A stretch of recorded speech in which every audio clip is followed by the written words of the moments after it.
La tragedia sul lavoro a Gambugliano è avvenuta in un'azienda agricola che sorge sui colli in via Mondeo. A perdere la vita un imprenditore domiciliato con la famiglia che probabilmente a causa del maltempo delle ultime ore stava facendo una ricognizione dei danni sulle pertinenze agricole in condizioni più fragili. Solo la notte scorsa, poco distante da qui nel comune di Monteviale, una frana aveva costretto 3 famiglie ad evacuare l'abitazione.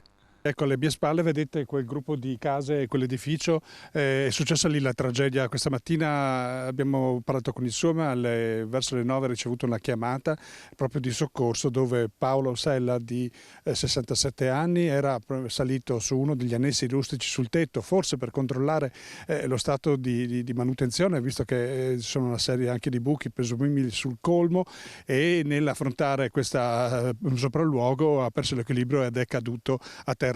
Immediato l'arrivo dei soccorsi inviati dal SUEM, ma ai sanitari sopraggiunti con un'auto medica non è rimasto molto da fare. L'uomo era già morto a causa dei politraumatismi riportati nella caduta. Sul posto presente anche la polizia locale che ha effettuato i rilievi e posto sotto sequestro il capannone come disposto dal magistrato.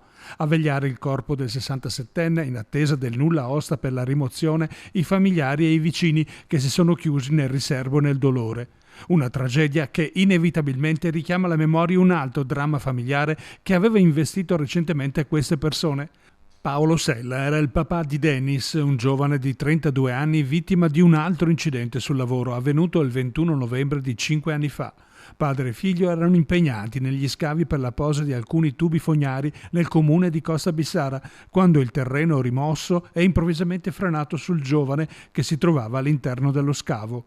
Una disgrazia avvenuta sotto gli occhi del padre che si era lanciato immediatamente a rimuovere il terreno e a recuperare il corpo schiacciato del figlio, rimasto soffocato e ormai senza vita.